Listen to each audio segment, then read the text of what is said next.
Good morning guys. Pupunta tayo doon sa tabing dagat, no? Tingnan natin yung mga nagsisurf. Mga nagsisurfing dito sa Baler. Tingnan natin.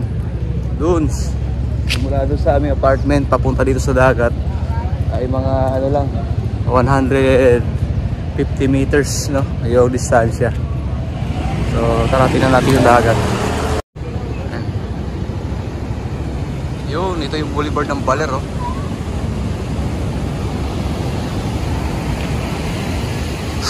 At ito nga yung makikita natin dito. Yan.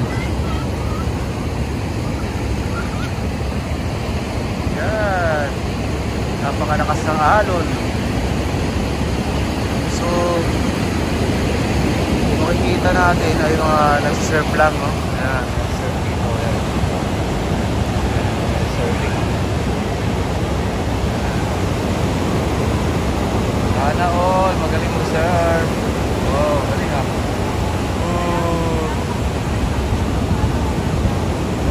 Ayan, oh, surfing lang talaga ano rito. So, doon sa malayo ay mga nag-surf yan. Ayan. Talagang wavy talaga rito, malakas yung alon. Ayan, ito yung kanila may bayan dito sa Baler. Napakalakas ng alon. Pero maganda naman yung buhangin. So kung maliligo kayo, dyan na kayo sa gilid, no? Yan, yung mga tao dito sa Baler, naglalaro-laro lang sila sa gilid. So yun, yung pinaka lifeguard nila, yun. So yan, mga surfing lang talaga yung kanilang ano rito, focus sa dagat nila, no? Kung makikita yun naman yung kanilang dagat, talagang malakas yung alon. Lalo na kaninang umaga, lakas. Ayun, hanggang doon sa dulo maraming mga tao yan, eh. Napakahaba kasi ng boulevard na doon. So ano ng Baler yan.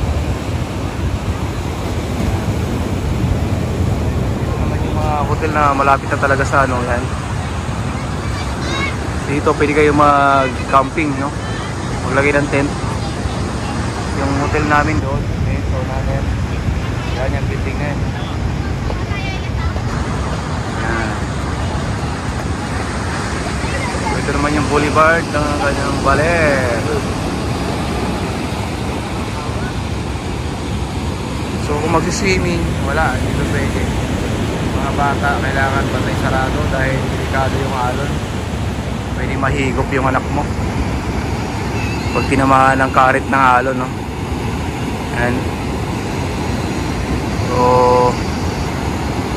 yun, ang layo na nun, no? Pinakadulo na yung isa ron, no? Ang layo na. Kakay na malaking alon. Surfing talaga yun.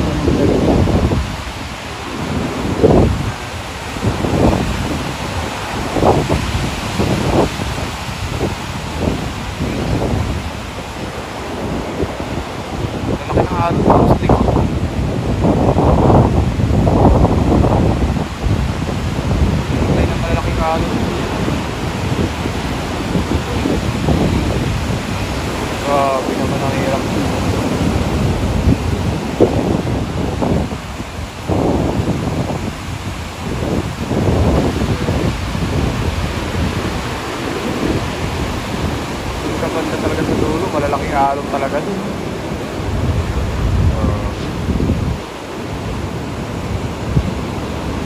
Wow, ito.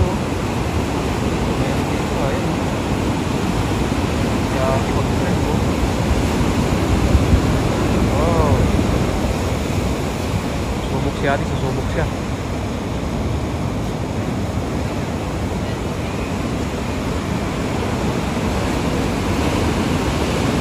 Training pa lang siguro to. Takot ito eh. So beginner pa lang siguro to.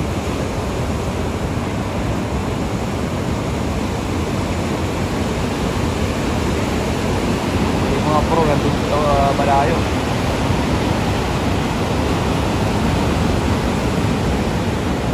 Yan lang guys, no? So yan lang yung ating update dito sa Baler, Aurora. So napakaganda ng Baler. Kaso lang talaga, hindi na talaga pwedeng maligo yung mga bata. So kung matatanda pwede naman, pero dyan lang sa bungad lang, no?